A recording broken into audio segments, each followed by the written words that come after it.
Okay, back at it for another week with my main man from the Action Network, Big Bets on Campus, uh, small business owner in Lexington, Kentucky, where I checked on my phone. Kentucky was up. And then before I went to bed, I checked again, and they had lost to Bill Self, who has, unlike John Calipari, that, rumors are he might be on the hot seat. Bill Self has a contract that pays him even when he's dead. It's not a lifetime. It's a 50-year contract that will just keep paying because of the money.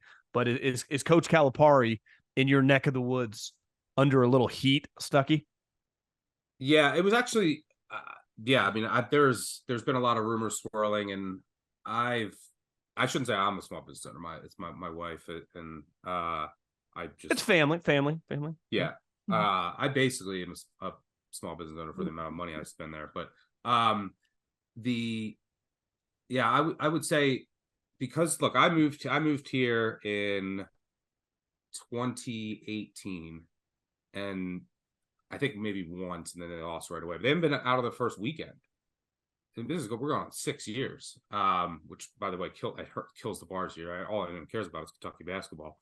But it's been 6 years, and this is supposed to be one of the premier college basketball teams. We're not talking about no titles, no Final Fours, no Elite Eight. Just the second weekend. Get to the Sweet 16. So people have just grown so frustrated. So this is just like, if they don't get out of the first weekend this year, because again, you look at the fact they got, again, the top recruiting class. It's 5-star freshman, number 2 and 3 recruit in the country. So yesterday was actually a really good, the other night was a really good sign, because number one, that they have a couple bigs who didn't even play due to injuries or just not eligible yet, and they had no size in that game. Dickinson had, I think, 27 points and 20 rebounds, but their freshmen looked great. So this team has potential, but other teams have had potential at Kentucky over the year. So we'll see if Cal can put it together. But I was generally optimistic from what I saw, based on how young that team is without bigs, going up against the number 1 team in the country. So we'll see how it plays out. But if there's another flop, and especially if they lose to like another St. Peter's in the first round, then it's over. Yeah, I follow JT Poston, who's a PGA Tour golfer. His caddy is Aaron a Flynn. diehard Kentucky guy. Friends. Oh, and he was tweeting that he's like, I'm actually, this positive night. It was a good night. So, those Kentucky when I lived in Philly, Jay Wright would kind of come around in like 2010, 11, 12. Like, he became a legend later on in the decade, but people forget early on he was getting bounced. And I remember, it was kind of free agency draft time. All the TVs would be on, and you'd hear groans throughout the office. One year, they definitely got bounced in the first round, and it was really, really ugly. So sometimes that's the weird thing about college basketball. You could have a couple years. What was it? Was it Virginia when they lost in the first round? Next year, they win the national title. So this, Tony Bennett had that same stigma, especially college basketball. There's so much randomness, and it's a tournament. So, has that now, is that the new guy in that aspect is Matt Painter in Purdue. I mean, they've been bounced in the first round as 1 or 2 seeds the past 2 years. Lost this of 1 last year. They also lost. People forget, because Kentucky did. Purdue also lost to St. Peter's that year after Kentucky did. But yeah, so a lot of it is, and I remember I lived in Philly too at the time, and Jay Wright used to have that stigma attached to him. Then he won it and is now regarded, and rightfully so, as one of the best coaches in college basketball history. And Villanova will start to even see that even more. They lost to Penn at the legendary Palestra the other night. So they're definitely going to go. They're definitely going to be a drop in after the Jay Wright left. I joined this gym probably within the last couple of weeks, and I was on the Stairmaster the other day getting a little sweat, and I look over, and this guy's wearing Golden State Warrior shorts, skinny guy, and he's wearing an Arizona State basketball shirt, and I couldn't really see his face. Then he kind of turns. I'm like, that's fucking Bobby Hurley.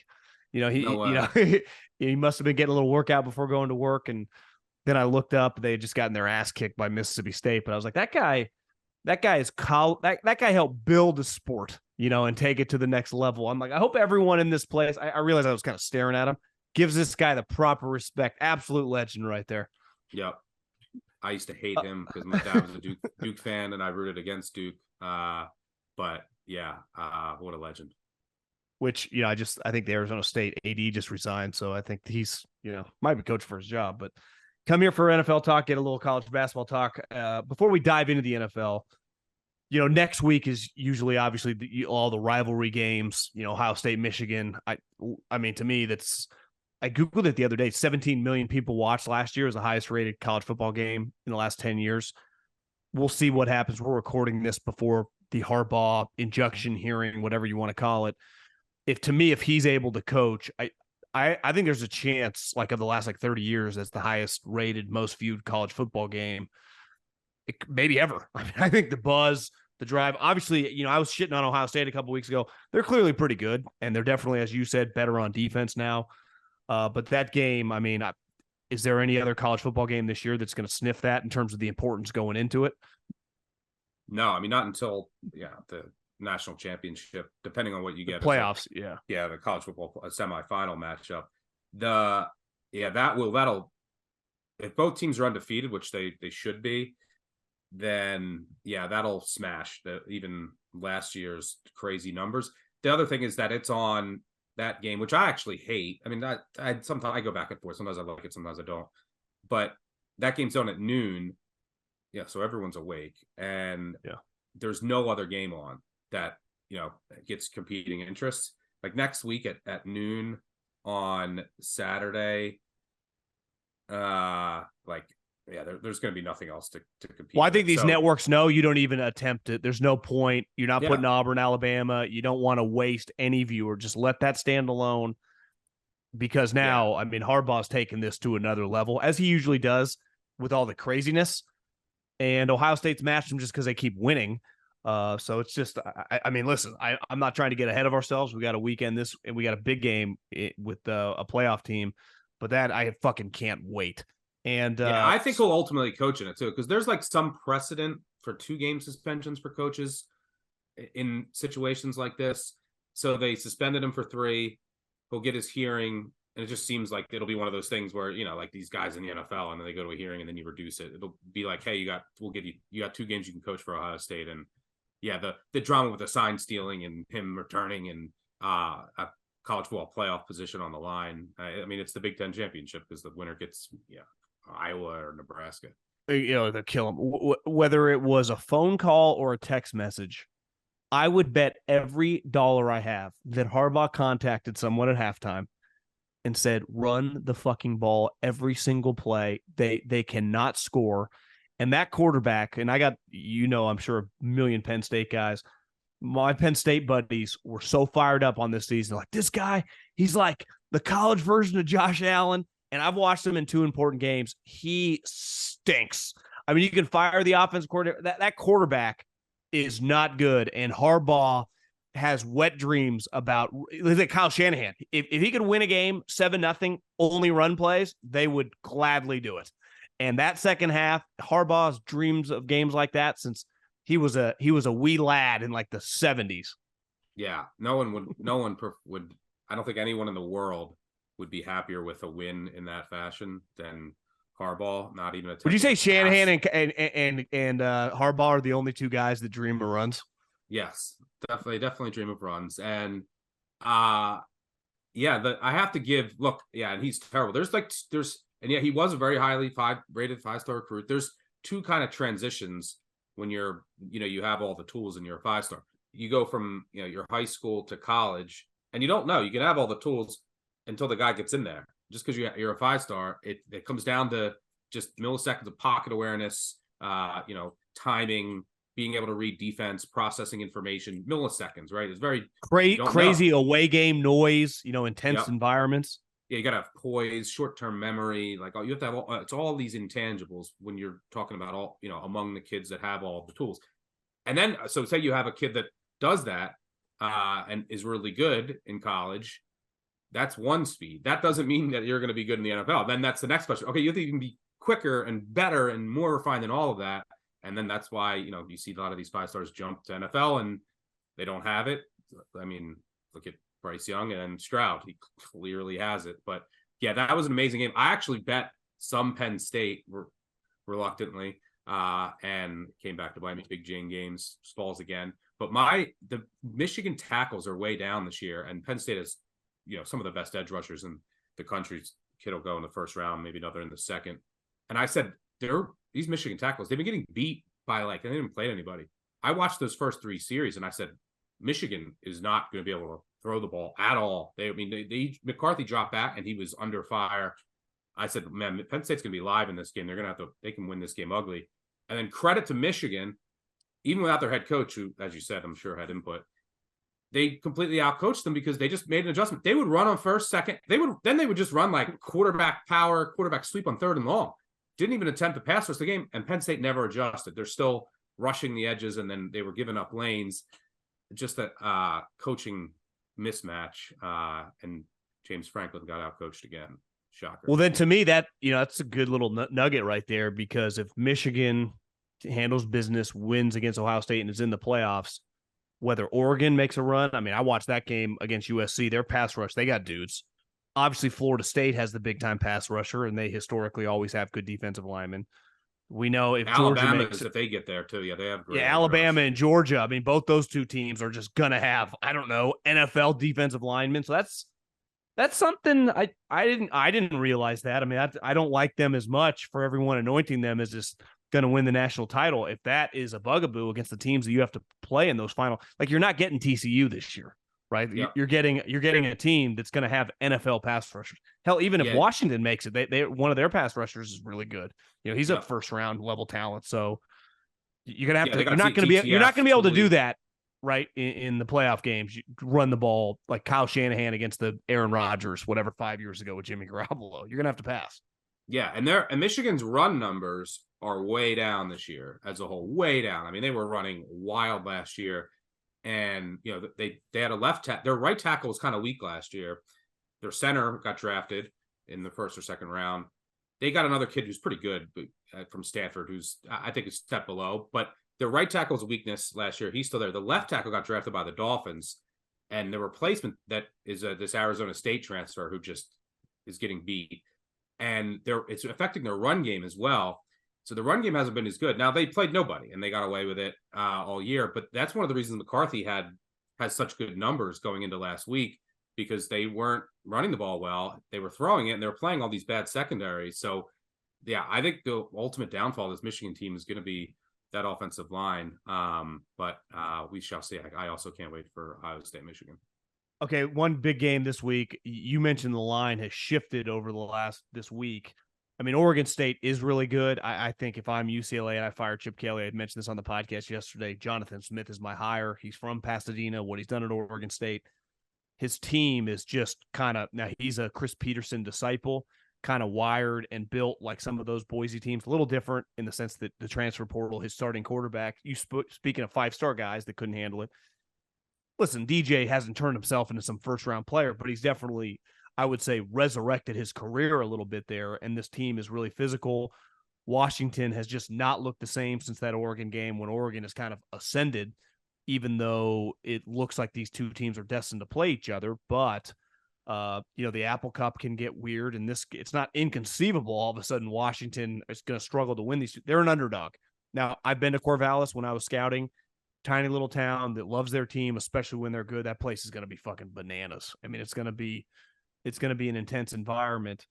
This is just kind of light up the scoreboard versus just tough physical team. Not that Oregon State can't score, but, I mean, under Jonathan Smith, they're really more of a run the ball, throw the ball to the tight end type operation, I would say, over the last couple of years. Is that fair?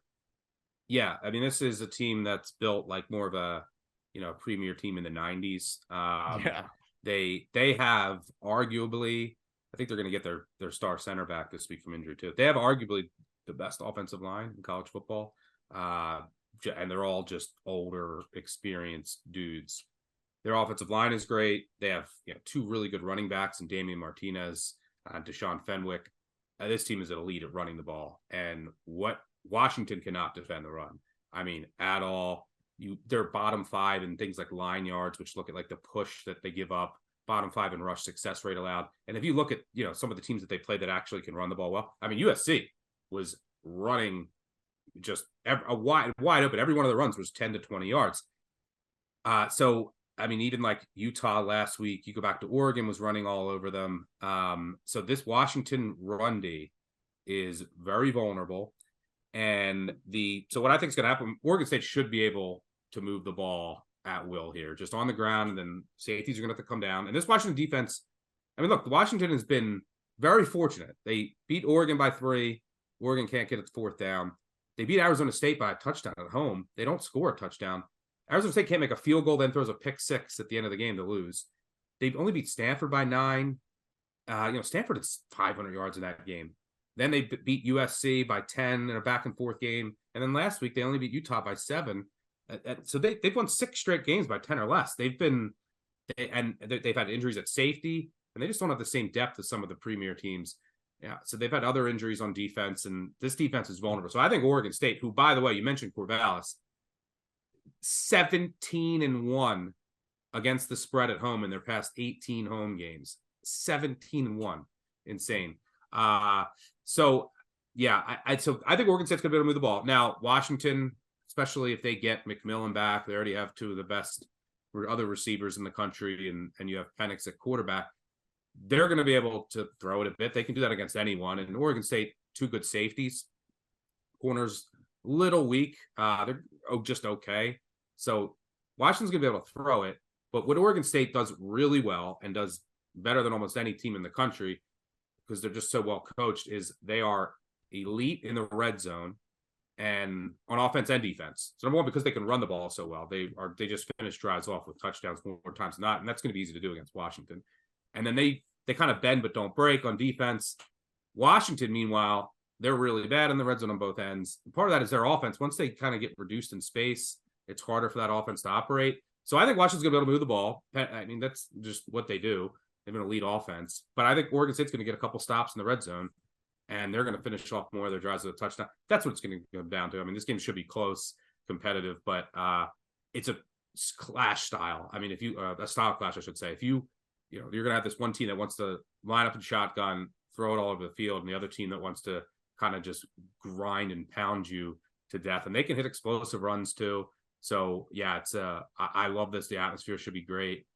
I bet Oregon State. I think Washington goes down, and then Oregon State could knock off Washington, and then that GIF with the Grim Reaper, and then next week they could beat Oregon, knock Oregon out, and this is what the Pac-12 does. They usually cannibalize themselves, and they would go to the Pac-12 championship game.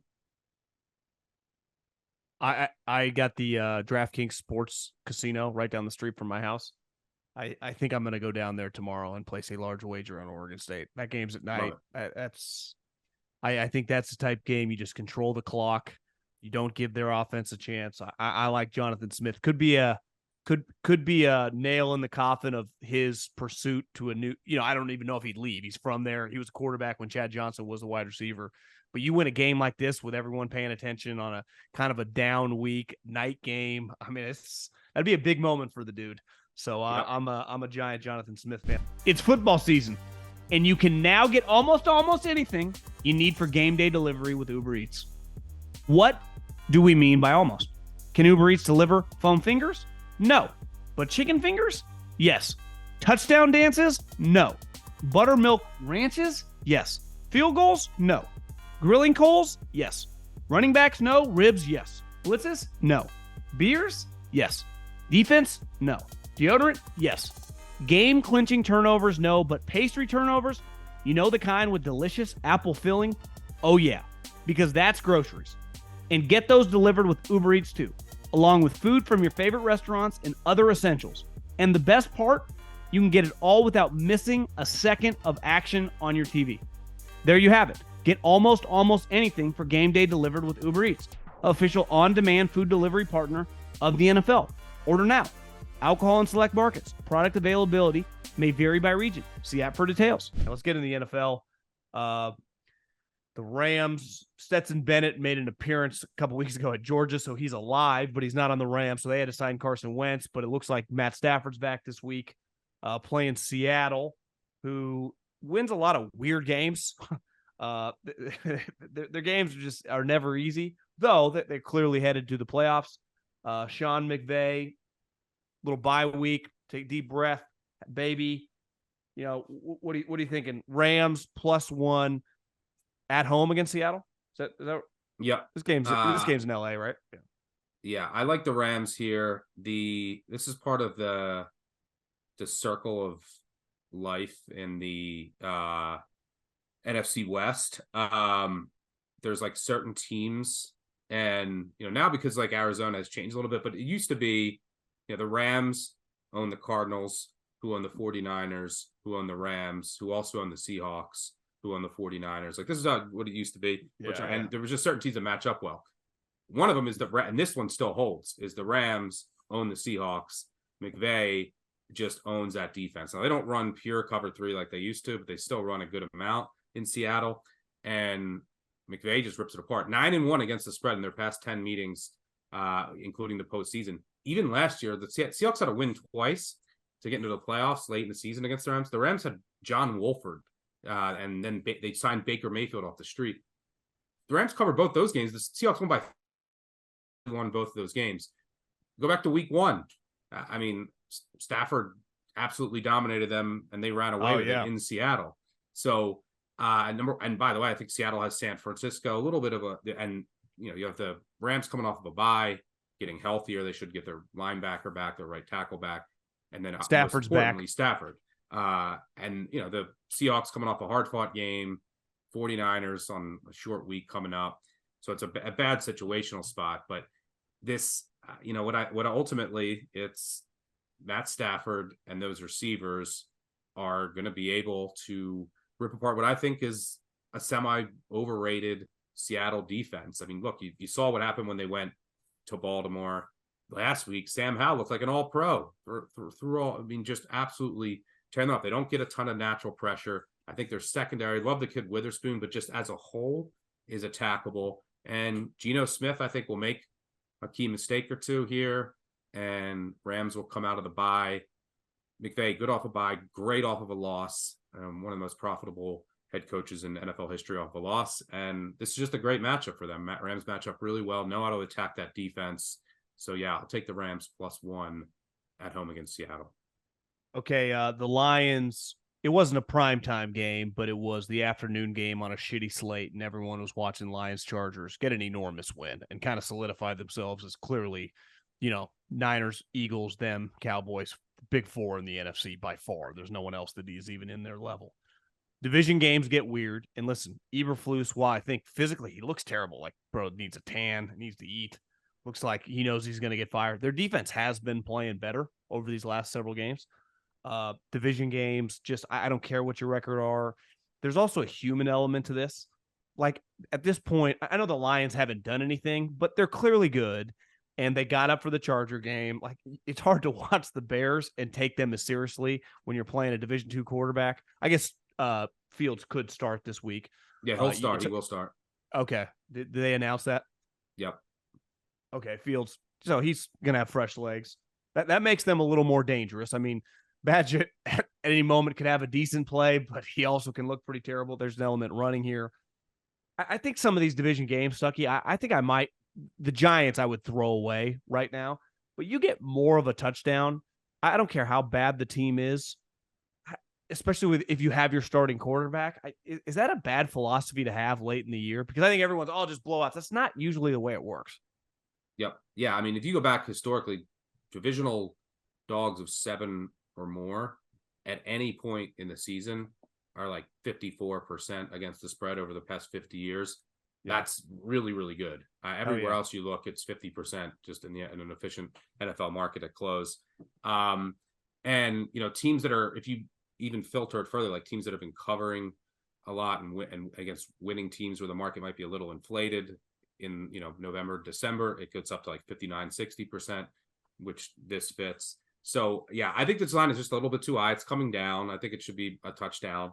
But it's still 8. I played some 8.5, 9, 9.5. Fields should play. It's announced that he's good to go.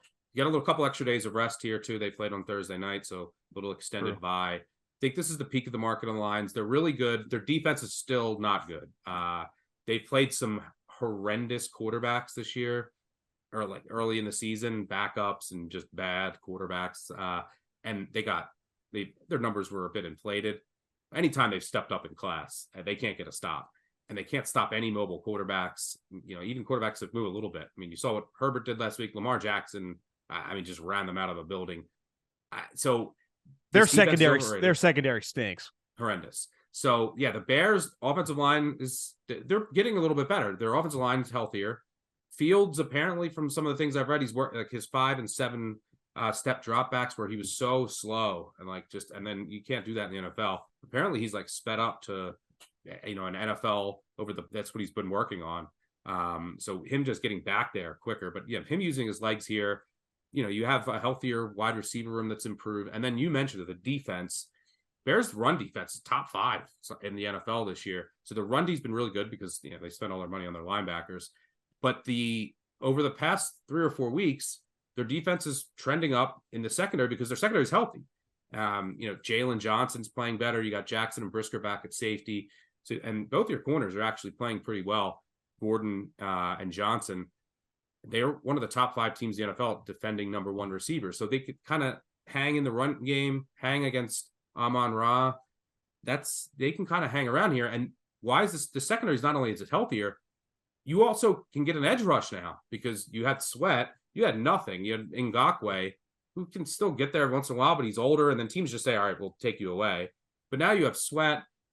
Against the Panthers, they were getting a ton of pressure. Before that, they were dead last in the NFL in pressure rate.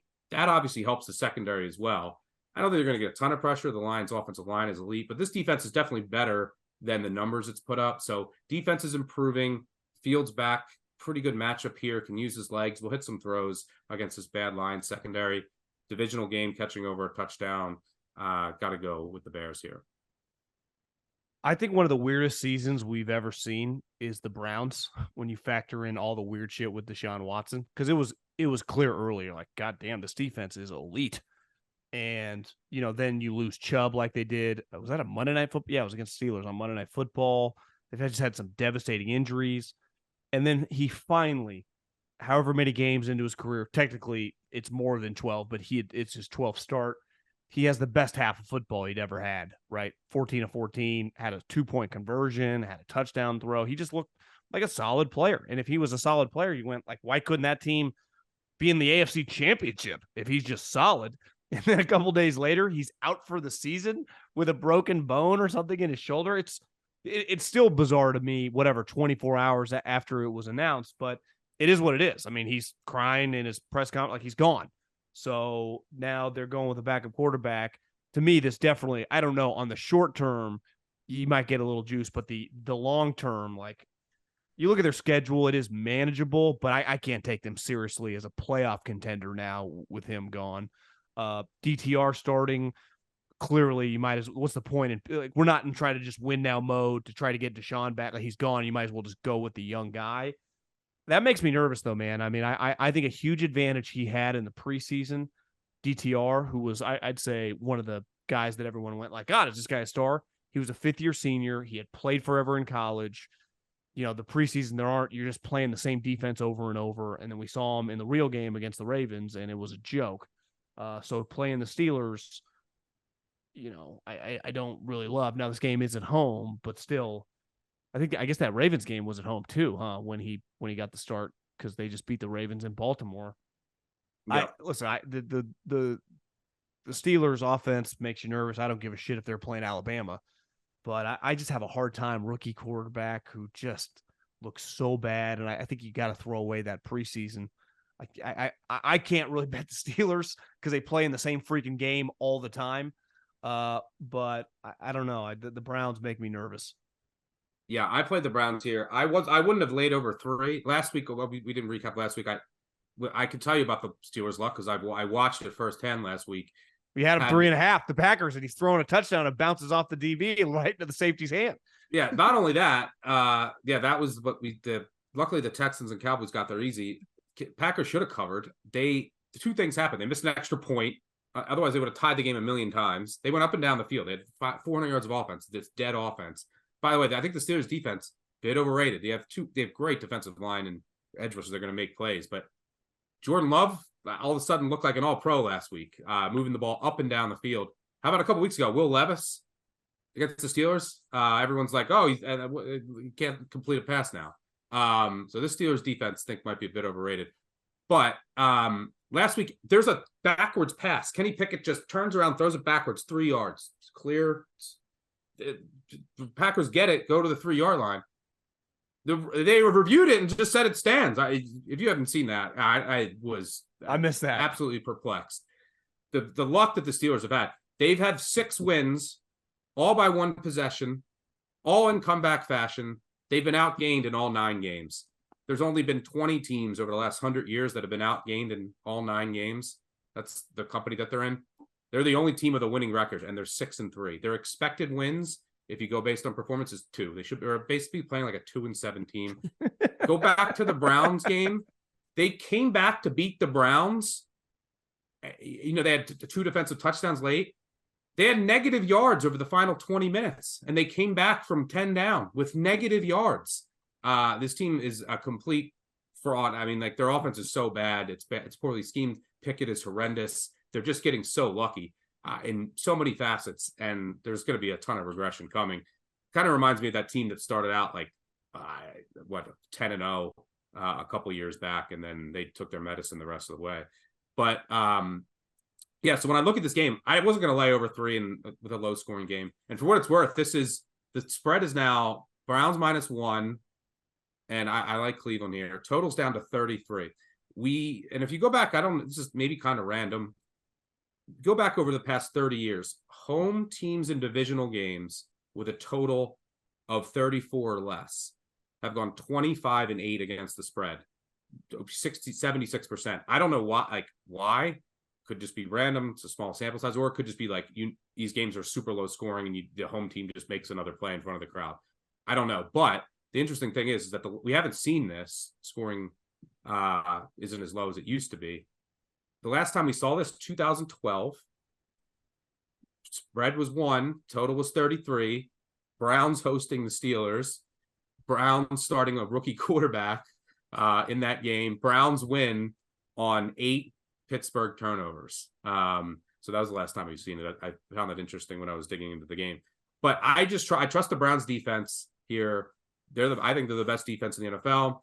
They're going up against this horrendous Steelers offense that couldn't do a thing in the first matchup. I mean, literally a thing. DTR looked horrendous, but was playing against a really good Ravens defense. Found that he was starting that morning, wasn't running with the ones. I mean, that's an impossible task for a rookie quarterback. So he at least got his beak wet. I liked what I saw from him in college. I don't think they're going to ask him to do much. I mean, they're going to hand it off, punt it, and then rely on their defense. After that game against the Ravens, and this game is huge for the Browns. They're just going to say, look, we'll run. Maybe we'll take a deep shot where if you throw a pick, a play action. Maybe why don't they go Michigan, Penn State level game plan? I suggested on my podcast that I would punt on first down. Every first down I'd punt, because you take away the Steelers' voodoo of like fumbles, and then you maximize the amount of times that Kenny Pickett has the ball against that defense. So I would just not have a quarterback. I'd have my quarterbacks just sitting there in case I'm down late. That's it. But I would just punt on first down. It's only semi-joking. But the Browns defense is the best unit in this game with 2 questionable, quarterback situations. And it's going to come down to who can make a play on defense. I'm going to trust the Browns at home. I think DTR will look a little bit better. There's a ton of regression coming for the Steelers team that just is getting lucky every single week in the fourth quarter. And that just simply won't keep up. So I think DTR will look a little better, but the Browns aren't going to do much here on offense. And I think the Browns defense will come to play and ultimately win this game. It'll end they'll win it 13-10. So I'll take the Browns -1. I was going to say 13-9. That feels like this game. 13-9. Feels right. Okay, Stuckey, go Beavs, and let's enjoy the weekend.